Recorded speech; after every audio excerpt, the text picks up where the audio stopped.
Now it's my turn. Might as well just tuck in and go to sleep, man. Because it's Nick Crowley. I know you love these random images. Missing persons report. 18-year-old Jesse Giovanni Nimajapol was reported as missing to the Denison Police Department. He was last seen on July 14th, 2017, in the city of Denison, Iowa, and his disappearance is considered— Wait, it's kind of cold. Involuntary. Involuntary. You got kidnapped.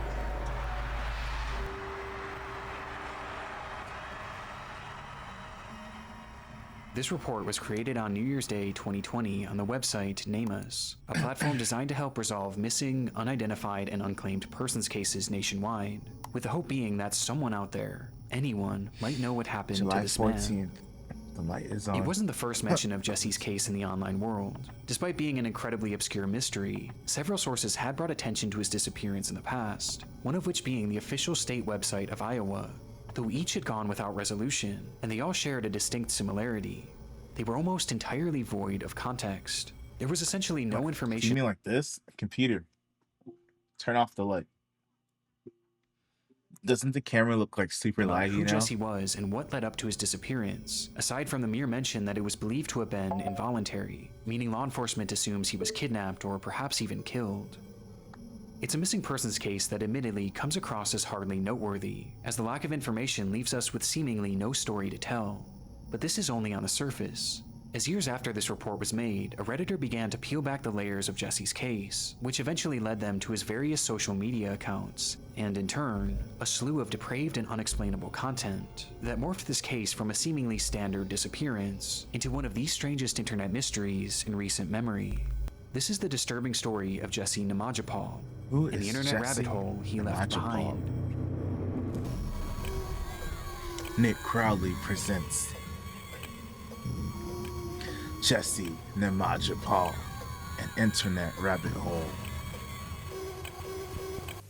New Nick.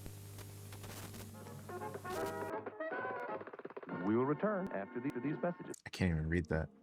There's always that one user, the one who shares an intriguing mystery only to disappear mid-thread, leaving you with countless unanswered questions, which makes it feel like you can now never solve this mystery. Weirdly, I used to feel that way about healthcare. Like I was just guessing my way through the system. No idea who to call, no idea what doctor I needed, or if they'd even take my insurance.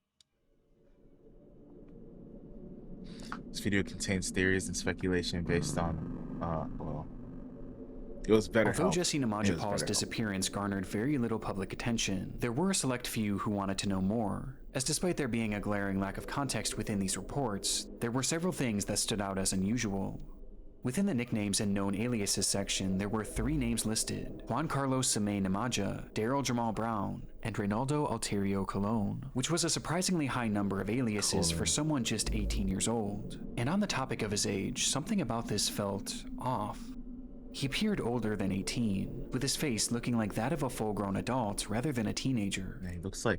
This combination of strange factors inspired Reddit user Tawny Frogmouth to dig deeper, leading to the discovery that despite there being very little information about Jesse in the public reporting, there were other traces of him across the internet, with Jesse himself being fairly active across social media, including having his own channel right here on YouTube.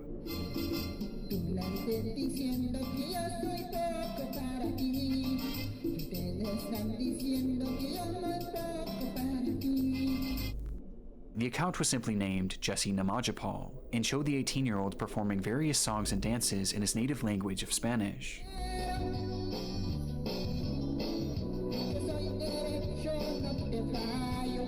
These uploads were met with hardly any viewership, as Jesse certainly wasn't a well-known performer, despite dubbing himself as the voice of Central America in his descriptions, which is where Jesse was likely born before immigrating to the US and settling down to go to school or work in Denison, Iowa, which actually isn't as uncommon as it may seem thanks to their large-scale meat processing industry.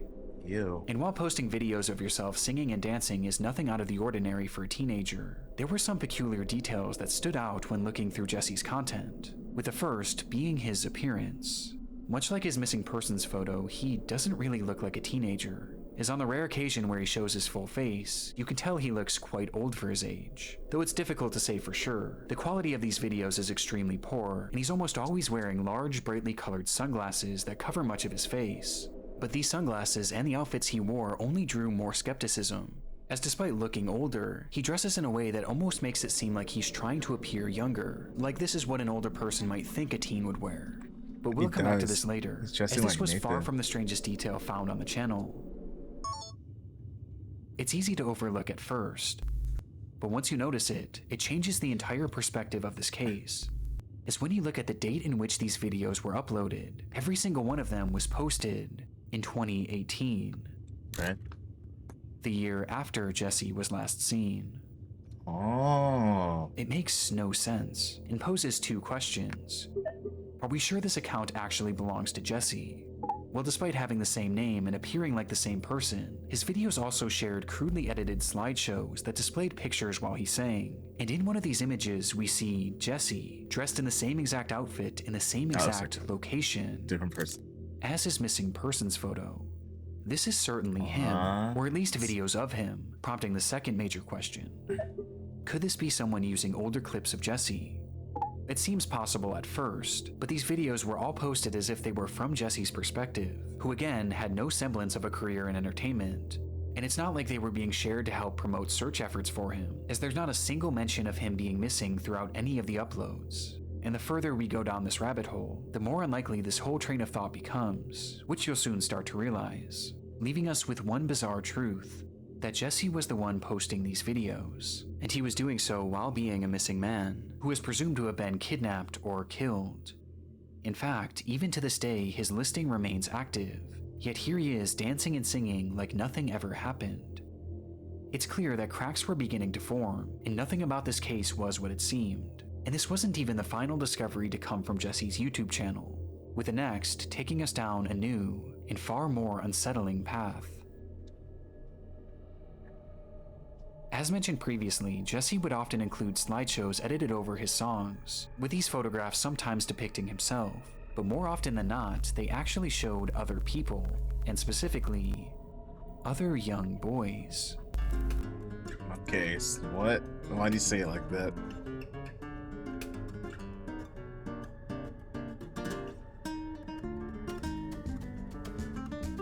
What is Jesse up to?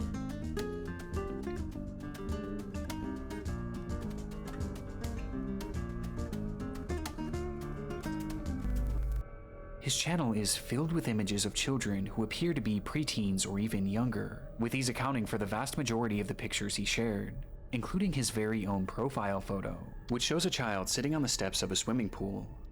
Strangely, none of these children look anything like Jesse, and they clearly aren't him at a younger age, and also he's not featured in any of them, with it appearing highly unlikely that these are his own children.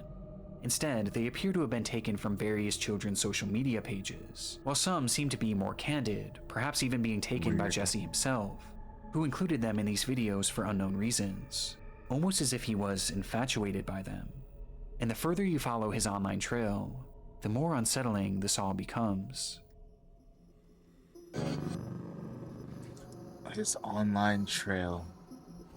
Along with his YouTube channel, Jesse also appeared to have been somewhat active on Twitter, where he created an account back in April of 2018, with all of his posts coming nearly a full year after he was last seen in Denison, Iowa. Here, Jesse shares another video of him singing, along with a selfie which gives us a better look at his face, a face that again seems to show an adult. And interestingly, on this account, Jesse does admit that his age isn't actually 18, though this admission only makes things more unusual. I am a boy model and dancer-singer. I am It says I'm 13. Yeah, so it This says. was written in his bio, I and have taken 13 even further years. in an image he shared which depicted a young boy, with Jesse writing, "My new photo, I am handsome." For whatever reason, after his disappearance, Jesse was online pretending to be a child, and digging That a bit is deeper, weird. this strange behavior was nothing new. As mentioned earlier, Jesse was a man with many aliases, with 3 being included in his missing persons report. But this was only the tip of the iceberg, as online he went by a slew of different names, which would be later uncovered as in virtually all of them, he included his last name, Nimajapol. It turns out this name is incredibly uncommon, as when searched online, most of the results lead to pages connected to Jesse, which operated before his disappearance, with one of the most common first names he used being Adexi. Shortly before the time he went missing, Jesse started an account on LinkedIn under that same alias, which included the same last name and middle name as those initial reports. And on that page, he wrote under his job title, "I am a child, my parents support me." While in the education section, he claimed to be a 4th grader, studying at an elementary school. And on this account, he featured just one post, which again showed a random child that he again claimed to be. This behavior is prevalent all throughout Jesse's online trail, as account after account shows evidence of him posing as a child, either by outright stating to be, or by using children in his profile pictures, as well as throughout his videos. It's not hard to see why this is shaping into a massive red flag, but it all leads to perhaps the most important question of all. Why? Well, though his motivations are never outright stated, there are some clear themes throughout his content that point towards one obvious yet sinister intention. Jesse's content is unusual, this we already know, but there's a whole other side to it that we have yet to discuss, as many of Jesse's accounts feature overtly sexual posts.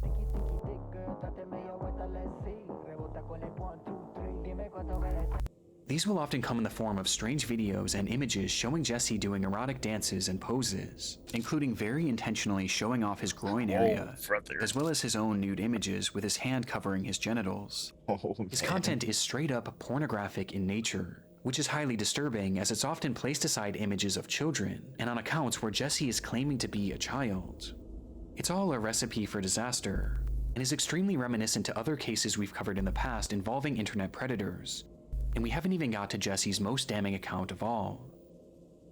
Back in 2017, Jesse operated yet another YouTube channel under his Adexi alias, and its profile image is enough to indicate just how disturbed this page would be, as it shows a boy wearing only a small swimsuit and nothing else, which is a reoccurring theme on this page, as Jesse again shows images of little boys, only this time most of them are shirtless, with many dressed only in a swimsuit or their underwear, and in overtly sexual positions.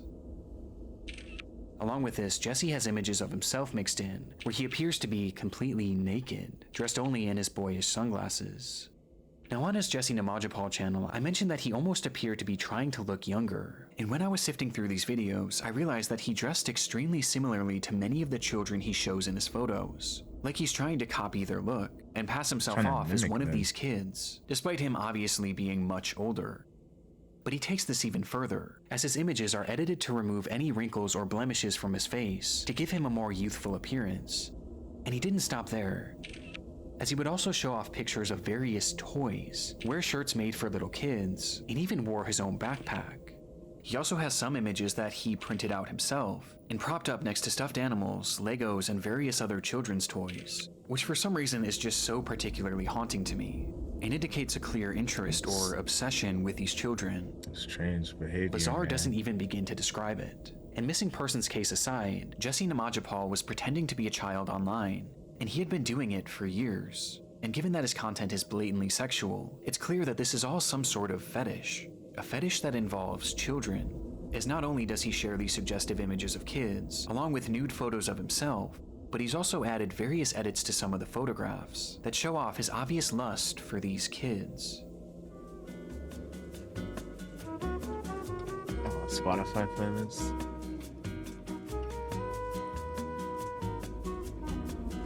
Made with Viva Video.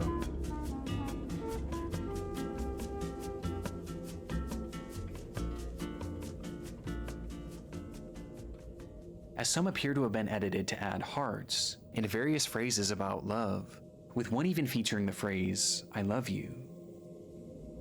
There's also this strange pattern in this content, one that indicates what may be a portion of Jesse's fetish, as Jesse shares many images of himself with his mouth open and contorted in various unusual positions, while he also has several photos that are cropped to show only images of the children's lips. It's haunting, with the worst example being an image that shows Jesse's own lips alongside someone else. Both of their faces are cropped out, so it's impossible to say who this is, but they look fairly young. This poses a chilling theory. Was Jesse pretending to be a child in order to get closer to other children and potentially groom them? And could this be one of his victims? It's definitely a realistic possibility just based on his content, but the scariest part is that this likely wasn't just being done in the online world.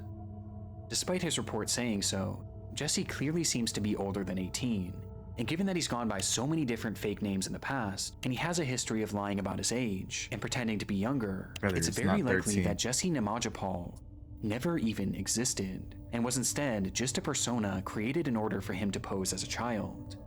And interestingly, if you look under his playlist on the Adexi account, you can find a saved video which features 500 of the most common boy names, which he likely used to help create his aliases. And not only was the name Jesse featured within the video, but it's literally shown on the thumbnail. Jesse Nimajapol was almost certainly never real. This was all just some sort of manufactured identity, or perhaps one that was even stolen. But it worked so well that somehow the actual government believed it.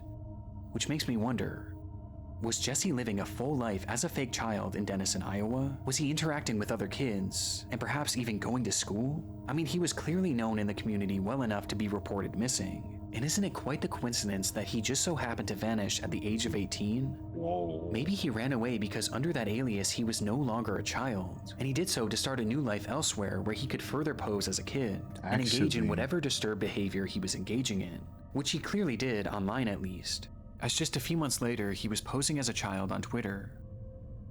Jesse's life in Iowa is one aspect of this mystery that is still unsolved, and the not knowing terrifies me the most. Who knows what he might have been doing there, and who knows just how embedded in that community he actually was. Suspicious doesn't even begin to describe it. But if this isn't Jesse, then who is this man? Well, as it turns out, despite being considered missing by law enforcement, they might have already unknowingly found him. That's so weird. You're just living with the kids, posing as a kid. On June 12, 2018, police would enter a home in Round Rock, Texas, where inside they would find and arrest its owner, Pedro Nimajapol, a man who they had caught sharing CP to Instagram. It was the same unique last name and that same adult face, with Pedro even being part of Jesse's aliases in the past. And all of Jesse's aforementioned accounts just so happened to go quiet right before his arrest, meaning in all likelihood, 18-year-old Jesse Nimajapol was actually Pedro Nimajapol, a 38-year-old man. And all the while he was missing and posting these disturbed videos, he was also collecting and trading CP behind the scenes, and his operation was massive. When police searched Pedro's home, they would find devices containing 604 images of CP, as well as 37 videos, most of which showing boys between the ages of 6 to 10 years old. The same exact demographic as the children pictured on Jesse's channel, which brings up an unsettling theory about the true purpose of the content he posted. Perhaps Jesse, or Pedro, which we'll now be referring to him as, was showing these images in his videos as a way of promoting the CP he collected, to essentially advertise the content he had without raising too much suspicion, with it being possible that the boys pictured in his videos were the same ones that he had illicit material of, and maybe the positions he showed himself in were indicators of what might have been shown in that material. And when someone wanted to obtain the media, the trades would then be funneled through his Instagram, where he would eventually be caught, as he shared many screenshots from that very same Instagram account within his videos, which clearly displayed his username. It's also possible that Jesse himself was pretending to be a child on these accounts in order to obtain this media directly from other children. It's a horrific possibility, but one that hasn't fully been proven, as to this day we don't have a definitive answer on why he was making these videos, and why he was posing as a minor online. But I think it's fair to say that it was likely to more easily obtain CP and to trick kids into sending it, as well as to collect and share it with other predators. And it brings me back to the question, what was Pedro doing in Iowa? How close did he actually get to the children there? But again, it's something that we just don't know. In fact, we haven't even received an official update on Jesse's missing persons case, which is bizarrely still active on NamUs to this day, and was only recently removed from the Iowa State website, as it seems that for years they never put the pieces together that Jesse was actually Pedro. So to this day, the people that Pedro knew in Iowa might still believe that he was Jesse, and might still believe that he's missing. There's so much gray area with this missing persons case, but recently we were given some potential clarification by a fellow YouTuber, The Internet Investigator, who did a fantastic deep dive into this topic. And in her video, she explains that she got into contact with an anonymous source who had spoken with the Denison police about Jesse's case, and it was explained that officers were actually in the midst of investigating Jesse, or Pedro, when he disappeared, as they suspected that he had been collecting CP. and they supposedly went so far as to even interview him before having to let him walk due to a lack of evidence, to which almost immediately after, he disappeared, leaving behind literally everything he owned. Despite the timeline being suspicious, according to the source, Jesse had left in such an abrupt manner that the police officers genuinely believed that he had been killed, perhaps by someone who found out about his online perversions, and they never realized that the man they were looking for technically never even existed. We know now that this clearly isn't the case. In reality, Jesse likely took off for Texas, knowing law enforcement was on his trail, assumed a new identity there, and continued making these unexplained videos and continued trading CP. And while some of this explanation still leaves me with questions, this seems to be the only clarification we're going to get in regards to the missing persons report. But the most important thing was that Jesse was behind bars, with his charges leaving him eligible for up to 10 years in prison, though his official sentencing was never included in any of the articles. Despite this, it felt as though Pedro's predatory ways were now finally over, at least for the indefinite future, as even upon his release, he was set to be a registered sex offender for life, and would most likely have his internet closely monitored. But strangely, this isn't where our story ends. No. What is Pox Ito? New name?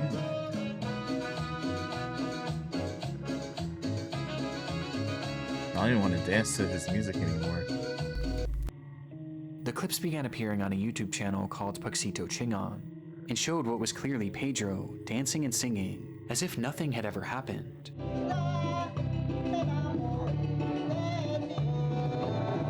And to make matters more disturbing, the videos began appearing in April of 2020, not even 2 full years after his arrest.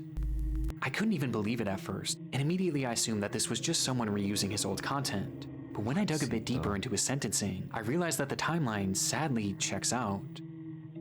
In the end, Pedro Nimajapol was only ever convicted of 2 counts of CP possession, thanks to him taking a guilty plea deal, and ultimately he only served 254 days in prison, and was released the following year on February 20th, 2019.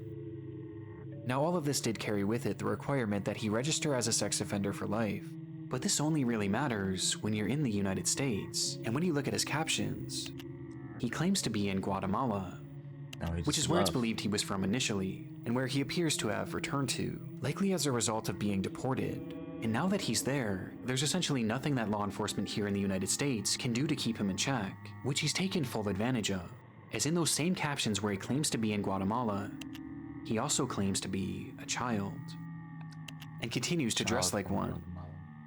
On this Paxito channel, he continued to refer to himself as Jesse and continued to show more revealing images of children, with these ones being even more perverse. And he also continues sharing revealing images of himself, with some outright showing him completely naked and exposed, showing off his uncensored genitals.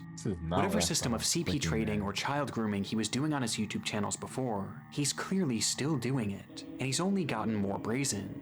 But as disheartening as this all is, there's something that makes this channel far more disturbing than the others, as throughout his accounts he shared countless images of random young boys, but on this page, it's clear he has a favorite.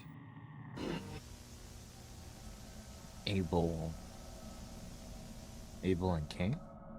His name is Abel, and he appears to be a normal child around the age of 8 to 12, and throughout the Paxito channel, Pedro shares his images more so than seemingly anyone else. But if you compare Abel to all of the other kids featured on his channels, Abel is the only one in which Pedro actually clarifies their connection, as according to Pedro, he and Abel are in a relationship. Jesse Nimaja and Abel, united forever in a relationship. This sentence is spelled out over and over again in one of Pedro's videos, while in the background, numerous images of the child are shown, including many in which Pedro has photoshopped their faces together with more hearts and loving messages, with one even showing both of them together, shirtless. This to me confirms my worst fears about Pedro's online activity. Grooming is definitely a part of it. In fact, he even shares a screenshot from an Instagram account that he created after his arrest, which shows a story of his face along with text saying, "Jesse Nimaja, I am 16 years old." Putting the pieces together, it seems that Jesse used this Instagram account to lie about his age and get into contact with this child, to which, according to his own words, the two then formed a quote-unquote relationship. It's a horrifying revelation, and one that I tried to explore further by looking into who this child actually was, but I found absolutely nothing. The name Abel is almost certainly an alias given to him by Pedro, as I could find no trace of this child anywhere online, I can just do with this. one exception. As when I searched his name here on YouTube, I made a highly disturbing discovery. On a channel simply named Alberto, there are multiple playlists titled Abel's full name, or at least the one that Pedro gave him, and in them, there are hundreds of videos of Abel. These uploads almost always show Abel dancing, often in an extremely sexually charged manner, with these uploads featuring disturbing titles like, "I like you so much," and "What would you do if I told you my fantasies about you?" As well as captions like, "Check this out if what you want is tension." It's crazy. And of This these Tom learning videos, Spanish. the worst examples have been put into their own separate playlist, which is titled, "For Fans of the Sensual." I can't necessarily prove it, but I'm convinced that this is the work of Pedro, and that this is all the result of his grooming, based on his blatant obsession and the use of this child's apparent alias. And it's very possible that these videos aren't just a result of his grooming, but this could very well be a glimpse into Pedro's CP trade. I mean, the way that the clips are sectioned off into that playlist, and the way that the captions are worded, it really sounds like he's promoting this, and promoting this as illicit material. And it's obvious that there was an outside interest, as these playlists have a combined 10,000 views. I just have a horrible feeling about this, and the most frustrating part to me is that following his arrest, Pedro was labeled as a low risk to reoffend, and the justice system let him go with a slap on the wrist. Really? And because of this, he was essentially allowed to immediately go back to doing what he was doing before. And it's very possible that even to this day, Pedro is continuing this behavior. However, it's hard to say for sure, as immediately after posting this video in which he announced he and Abel's relationship, Pedro would once again disappear. Since then, there has been essentially no trace of him on the internet, with all of his accounts going silent, and no new ones being discovered. Which isn't too surprising, as while he was posting these videos on the Puxito channel, his story began gaining traction, thanks to the aforementioned Reddit post as well as others made on Facebook. People were starting to catch on to what he was doing, and in turn, he went completely dark.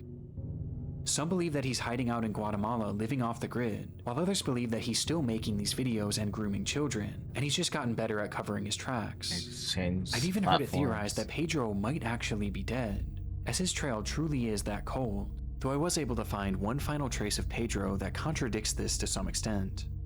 According to court documents, Pedro had actually been arrested yet again around 2023, as despite being deported years prior, it appears as though he had somehow managed to re-enter the country before being subsequently caught, arrested, and sentenced for illegal re-entry following removal. However, these charges appear to have been dropped after a legal appeal made by Pedro and his lawyer. And what happened to Pedro from here is a complete mystery, taking us right back to the question that started it all. Where is this man? And given his knack for disappearing without a trace, and his ability to don new aliases without detection, the truth is that he could be anywhere right now, hiding among us. And I have no doubt that wherever he goes, his online perversions will follow. This man needs to be stopped. Who's gonna get him?